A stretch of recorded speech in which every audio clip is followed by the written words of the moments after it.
और इसमें दोनों ही गठबंधन, बीजेपी की अगुवाई वाला एनडीए और कांग्रेस की अगुवाई वाला इंडिया, आमने सामने है। और ये भ्रष्टाचार बनाम अत्याचार की लड़ाई में इसके केंद्र में, इसकी धुरी बना हुआ है दिल्ली का शराब घोटाला, कथित शराब घोटाला, जिसमें 6 महीने जेल में बिताने के बाद आम आदमी पार्टी के वरिष्ठ नेता, उनके राज्यसभा सांसद संजय सिंह अब बाहर आ गए हैं। वो कह रहे हैं जश्न मनाने का वक्त नहीं है, यह संघर्ष का वक्त है। लेकिन जश्न मनाया जा रहा है। वो बेल पर आए हैं, दोष मुक्त, आरोप मुक्त नहीं हुए हैं।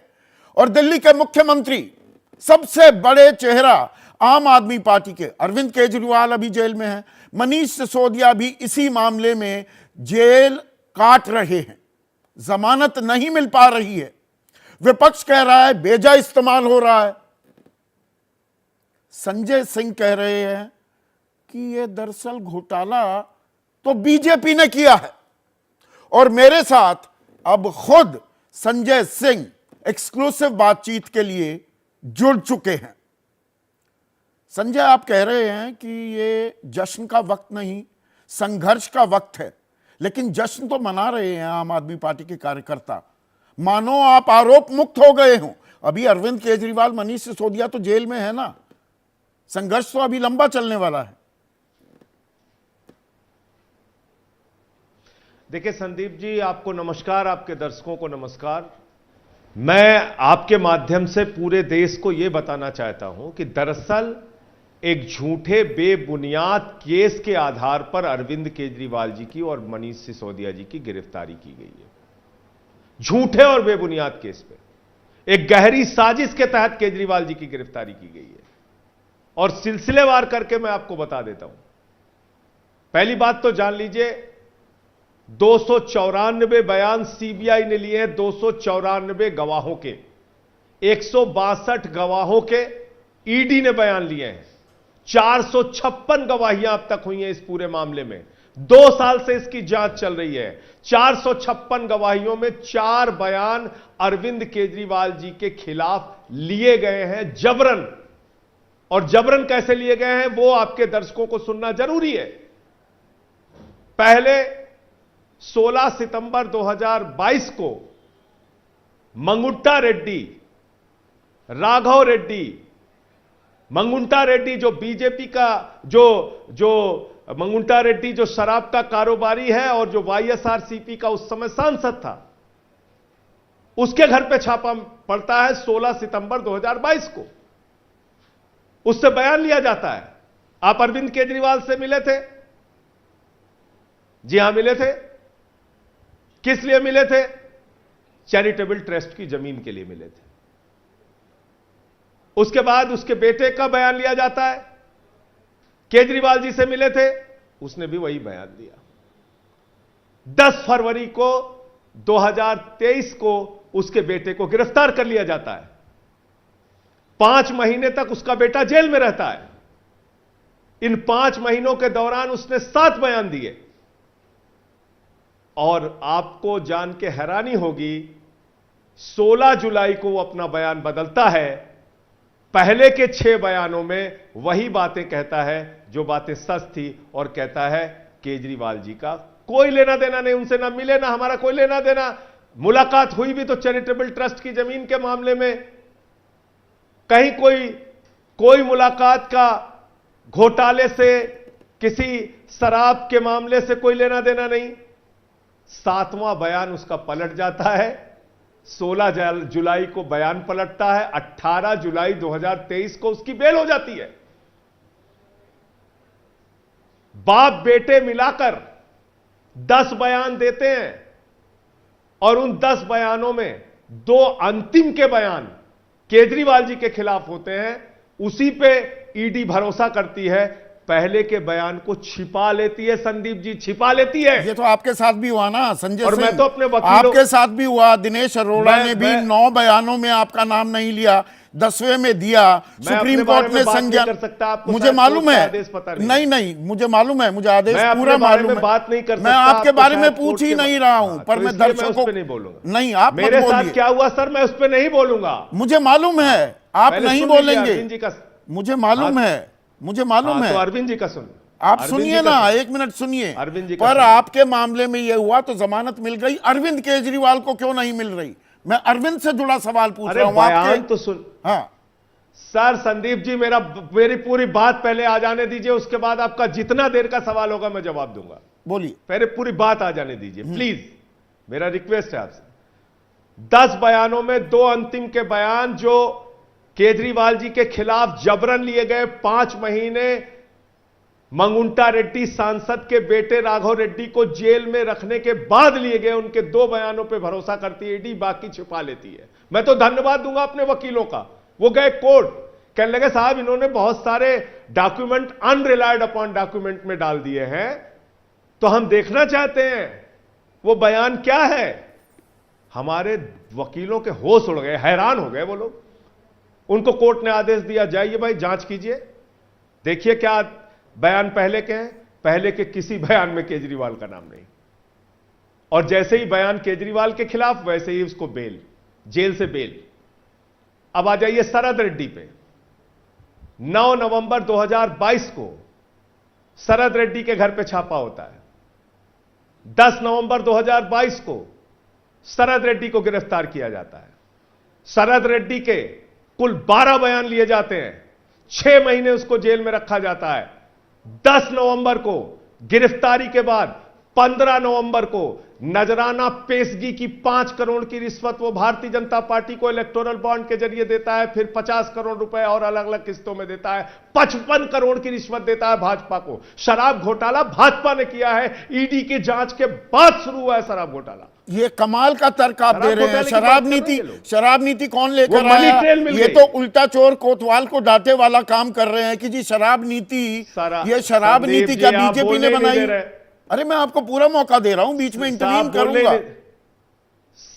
हाँ करिए, आप, आपका अधिकार है। आप मुझे बताइए, शरद रेड्डी 10 नवंबर को गिरफ्तार होने के बाद जिसको ईडी ने शराब घोटाले का किंग पिन कहा, उसको भाजपाई जानते थे कि नहीं जानते थे?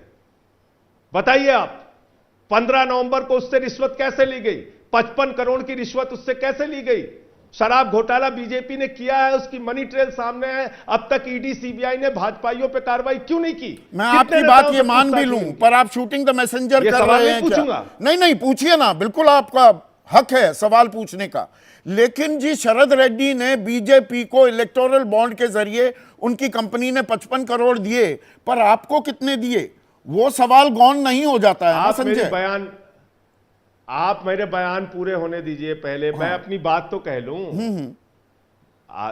ठीक है, 6 महीने तक वो आदमी जेल में रहा। इस दौरान उसके 10 बयान जब हमारे वकीलों ने पढ़े, जब उनको कोर्ट ने आदेश दिया, पहले तो दिखाई नहीं रही थी ईडी, तो वो फिर हैरान, फिर उनके होश उड़ गए, अरे भाई ये क्या है? ना बाप बेटे के बयान में, पहले के बयानों में केजरीवाल जी के खिलाफ कुछ, ना इस शरद रेड्डी के 10 बयानों में केजरीवाल जी के खिलाफ कुछ। तो जैसे ही वो बयान देता है, वैसे ही 25 अप्रैल को उसकी जमानत हो जाती है। अंतिम बयान जो केजरीवाल जी के खिलाफ वो देता है, बयान, मकसद पूरा हो गया, बीजेपी का मकसद पूरा हो गया, ईडी का, उस व्यक्ति को जमानत मिल जाती है। इस आधार पर एक निर्वाचित मुख्यमंत्री को, 3 बार के चुने हुए मुख्यमंत्री को, जो दिल्ली की जनता के लिए बिजली, पानी, शिक्षा, स्वास्थ्य के लिए काम कर रहा है, उसको गिरफ्तार करके आप जेल में डाल देंगे। फिर आप नौटंकी कर रहे हैं कि इस्तीफा दो, इस्तीफा दो। कल को भगवंत मान को गिरफ्तार करो, फर्जी मामले में जेल में डाल दो, इस्तीफा दो। बीजीएन को फर्जी मामले में गिरफ्तार करो, जेल में डाल दो, इस्तीफा दो। स्टालिन को फर्जी मामले में गिरफ्तार करो, जेल में डालो, इस्तीफा दो। ममता बनर्जी को गिरफ्तार करो, जेल में डालो, इस्तीफा दो। सिद्धारमैया को जेल में डालो, इस्तीफा दो। रेवंत रेड्डी को अदालतों पर भरोसा नहीं है आपको संजय सिंह? आपको जमानत मिली ना? तो अदालतों पर भरोसा है, हम अपनी लड़ाई लड़ रहे हैं, अदालतों पे भरोसा है। अरविंद केजरीवाल का आप लगातार जिक्र कर रहे हैं, मनीष सिसोदिया का जिक्र नहीं किया। मनीष सिसोदिया पिछली होली, ये वाली होली नहीं, उससे पहले गिरफ्तार हुए, जमानत अभी भी नहीं मिल रही है। मनीष सिसोदिया जी की पूरी सुनवाई आपको याद नहीं है क्या संदीप जी? उनके यहां भी कोई मनी ट्रेल नहीं है, उनके मामले में भी कोई मनी ट्रेल नहीं है। ठीक है, न्याय मिलने में पीएमएलए के मामले में देर होती है, इंतजार कर रहे हैं हम लोग, न्याय मिलेगा। हेलो जी, मैं सुन रहा हूं आपकी बात। आवाज आ रही है मेरी? बिल्कुल लाउड एंड क्लियर आवाज आ तो रही मैं है। वही कह रहा हूं आपसे जी, मैं वही कह रहा हूं आपसे कि पीएमएलए का कानून ऐसा कुछ पेचीदा कानून है जिसमें न्याय मिलने में विलंब होता है। इसका मतलब ये नहीं कि हम दोषी हो गए। पर बहुत से लोग दोषी ये तो सवाल भाजपा उठा ही है रहे हैं, जिन्होंने 55 करोड़ रुपए की रिश्वत ले रखी नहीं है। नहीं, ये बात आपने कही संजय, पर बहुत से लोग ये सवाल उठा रहे हैं कि चोर की दाढ़ी में तिनका नहीं, दाल में कुछ काला नहीं, तो नौ आवाज आ रही है आपको? हाँ हाँ, आवाज आ रही है। नौ समन मिले अरविंद केजरीवाल को, वो समन का जवाब क्यों नहीं दे रहे थे? सीधे जाते ईडी के दफ्तर अगर पाक साफ है तो। ये सवाल उठ रहे हैं। हर सम्मन का जवाब हमने दिया, हर सम्मन का जवाब दिया, किस सम्मन का जवाब नहीं दिया? नहीं, ईडी के सामने नहीं जाकर, वो लिखित लेकिन जवाब भेज दिया, ईमेल कर दिया। हाँ, तो ईडी का मकसद दरअसल पूछताछ था ही नहीं ना संदीप जी। आपके चैनल ने भी दिखाया था उस दिन कि बाकायदा कोर्ट की पूछताछ के दौरान आप अपने रिपोर्टरों से पूछ लीजिए, आपने दिखाया भी होगा। 21 मार्च की बात कर रहे हैं, 21 मार्च को, 21 मार्च की बात कर रहे हैं, 21 मार्च को, जी हां 21 मार्च को राजू साहब ने, जो एएसजी हैं, वो क्या कहते हैं? कहते हैं पता नहीं किसने केजरीवाल जी को बता रखा है हम इनको गिरफ्तार करेंगे मैडम सर, जज साहब, पता नहीं किसने इनको बता रखा है, हम तो सिर्फ इनको पूछताछ के लिए बुलाना चाहते हैं। और उसी 21 मार्च को हाई कोर्ट में बयान देने के बाद ईडी पहुंच जाती है। उसी 21 मार्च को सुप्रीम कोर्ट का डंडा चलने के बाद, फटकार लगाने के बाद एसबीआई पूरी जानकारी चुनाव आयोग को देता है और इलेक्टोरल बॉन्ड की जानकारी अपलोड होती है। अभी आ रहा हूं सर, आ रहा हूं। अब तो मुझे तो मौका तो 2 मिनट दे दीजिए। फिर 7:14 पे केजरीवाल जी के घर पे पहुंच जाती है ईडी और 2.5 घंटे में गिरफ्तार करके ले जाती है। आप हाईकोर्ट के सामने भी गलत बोल रहे हैं। हाई कोर्ट पे उसी दिन कह रहे हैं पता नहीं किसने इनको बता दिया गिरफ्तार करेंगे, और 2.5 घंटे में पूछताछ आपकी पूरी हो गई और आपने गिरफ्तार करके एक निर्वाचित मुख्यमंत्री को जेल में डाल दिया। अपराधियों की तरह वो बैन में बिठा के आप लेके चले गए। ये क्या है संदीप जी? कानून में कोई बाध्यता थोड़ी है। आपने मजाक बना रखा है। एक सिटिंग मुख्यमंत्री को गिरफ्तार किया जा सकता है, जैसे आप कह रहे हैं कि जेल से हम सरकार चलाएंगे। ये गिरफ्तारी इसलिए हुई, सुनिए मेरी बात, मैं बता रहा हूं जी, बताइए सर। मैं आ रहा हूं, उस पर भी आ रहा हूं। कानून में बंदिश नहीं है, ठीक है, मैं आपकी बात मान लिया, उस पर भी आ रहा हूं। यह गिरफ्तारी इसलिए हुई कि माननीय सर्वोच्च न्यायालय के आदेश के बाद शाम को 6:50 पे पूरे देश ने यह जान लिया कि शराब घोटाला तो बीजेपी ने किया है। यह सच आ गया कि 55 करोड़ रुपए रिश्वत बीजेपी ने खाई है शराब के घोटालेबाज से। उसी दिन सामने आ गया और 6:50 पे आया, 7:14 पे पहुंच गए, क्योंकि उनको खबर डाइवर्ट करनी थी, खबर को केजरीवाल पे ले जाना था। कर दिया। अब आपने दूसरी बात कही, कानून में कोई छूट थोड़ी है, कानून में कोई छूट थोड़ी है। तो क्या प्रधानमंत्री जी को कानून में छूट है संदीप जी? गृह मंत्री जी को कानून में छूट है? कल को 5 मुकदमा बंगाल में हो जाए, 3 मुकदमा पंजाब में हो जाए, 8 मुकदमा तमिलनाडु में हो जाए, 10 मुकदमा केरल में हो जाए, तो प्रधानमंत्री जी थाने थाने घूमते फिरेंगे, यहां जांच कराने जाओ, वहां जांच कराने जाओ। तो इसलिए ये विपक्ष की सरकारों को खत्म करने की, विपक्ष की पार्टियों को खत्म करने की एक गहरी साजिश है। और देश के जितने भ्रष्टाचारी हैं वो सब आज की तारीख में बीजेपी में शामिल हैं। बीजेपी का नारा है, जो जितना बड़ा भ्रष्टाचारी वो उतना बड़ा पदाधिकारी। प्रधानमंत्री जी नारा लगा रहे हैं, एक भी भ्रष्टाचारी को नहीं छोड़ूंगा, एक भी भ्रष्टाचारी को नहीं आपको छोड़ूंगा। जमानत कैसे पूरब से लेकर पश्चिम तक, उत्तर से लेकर दक्षिण तक सारे भ्रष्टाचारी को बीजेपी में शामिल करूंगा। तो आपको जमानत कैसे मिली? ये बंगारू जनता पार्टी है। अगर सबको जेल में डालना है, आपको जमानत कैसे बोलने का अधिकारी नहीं है, मैं बोलूंगा नहीं, मुझे अपने बारे में बोलने का अधिकार नहीं है। कोर्ट ने मना किया है, मैं नहीं बोलूंगा। लेकिन हमारे दोनों साथियों को, हमारे भाई सत्येंद्र जैन जी को भी, जो दूसरे मामले में, इनको न्याय मिलेगा। अदालती प्रक्रियाओं में कई बार विलंब हो जाता। अच्छा, आप एक चीज बताइए, आप साईं बाबा को आपने 10 साल जेल में रखा और 10 साल के बाद वो निर्दोष साबित हुए। हुए कि नहीं हुए, आप बताइए मुझे। ये 10 साल की जो यातनाएं उन्होंने झेली, उसके लिए कौन जिम्मेदार है, आप मुझे बताइए। आज की तारीख में देश के अंदर अंडर ट्रायल कितने हैं पता है आपको? मैं जेल में रह के आया हूं संदीप चौधरी जी, मुझे पता है 80% से ज्यादा अंडर ट्रायल है। विचाराधीन कैदियों की संख्या 80% है और 10-10 साल से अंडर ट्रायल है। अंडर ट्रायल 10 साल से। तो आप मुझे बताइए, कहा जाता है कि भाई जब तक दोषी सिद्ध ना हो जाए आप, तब तक आप निर्दोष हैं। तो आप विचंट का आरोप लगा रहे हैं, पर मुझे यह बताइए, आपने एक नौटंकी शब्द भी इस्तेमाल किया संजय सिंह कि ये बीजेपी की नौटंकी है। नौटंकी का आरोप तो आप पर भी लग रहा है। सुनीता केजरीवाल जो धर्मपत्नी है अरविंद केजरीवाल की, वो लगातार संदेशा जो अरविंद भेजते हैं तिहाड़ जेल से दिल्ली की जनता को आगे बढ़ा रही हैं। तो आखिरी संदेश में उनके दाईं तरफ शहीद भगत सिंह, बाईं तरफ बाबा साहिब भीमराव अंबेडकर और बीच में लगा दी अरविंद केजरीवाल की तस्वीर। बीजेपी कह रही है शहीदों का, अजीब सवाल, महापुरुषों का अपमान किया जा रहा है। ये तो अजीब सवाल है, ये तो बड़ा अजीब सवाल है, ये तो बहुत ही अजीब सवाल है।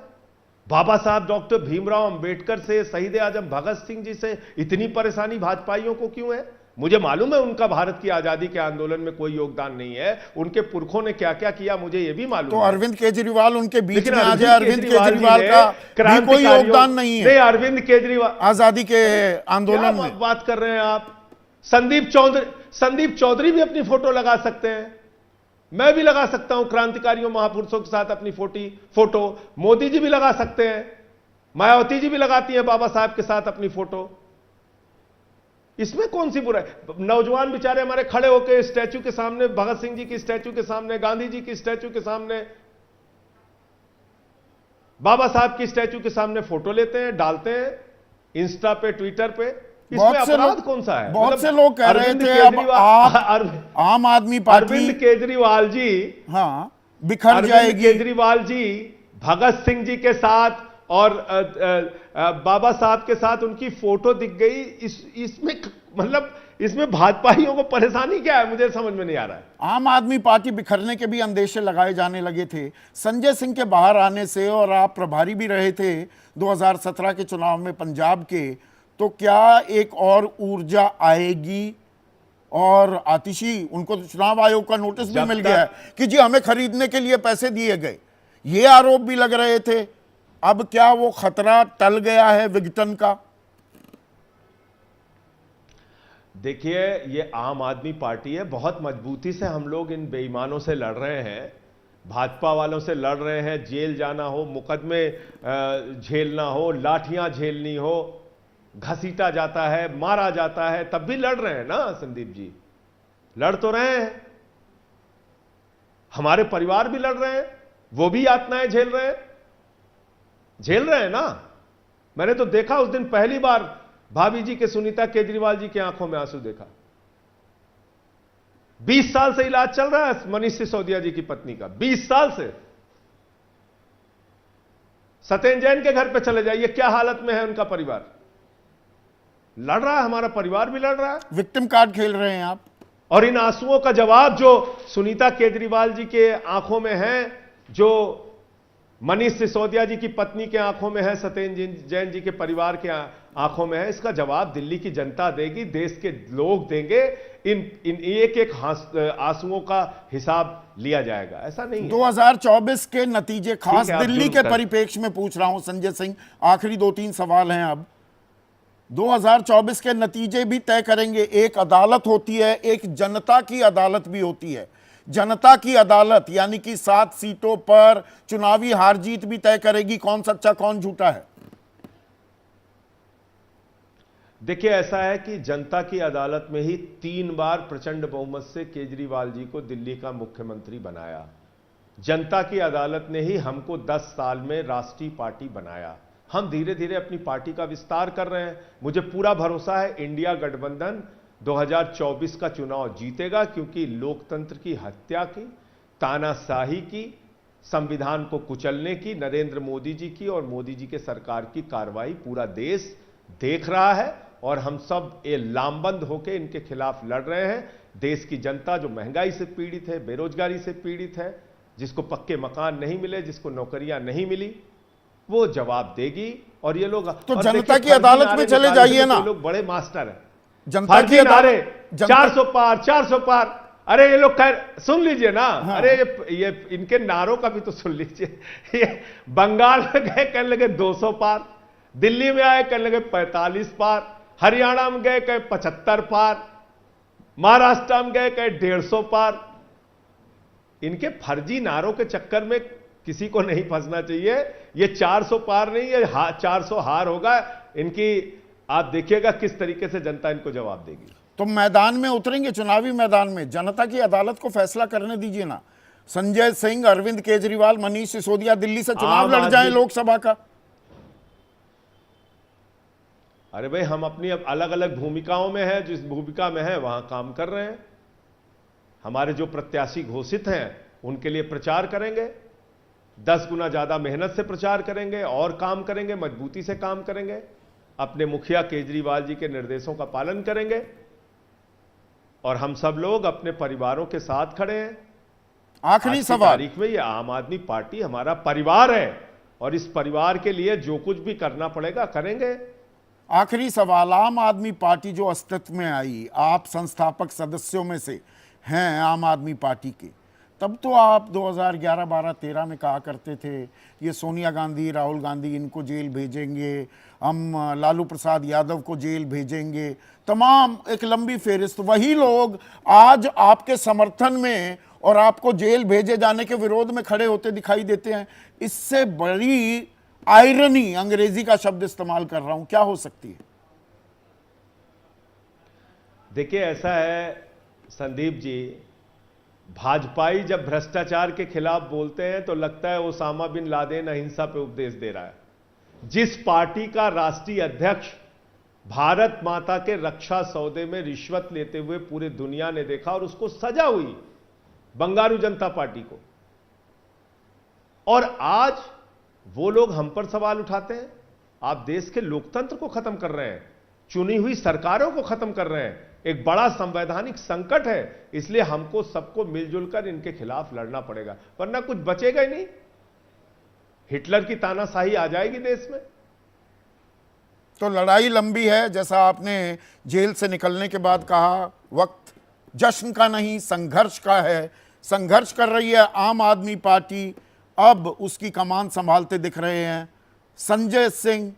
जनता की अदालत क्या कहती है ये भी हम देखेंगे, 4 जून का भी इंतजार रहेगा।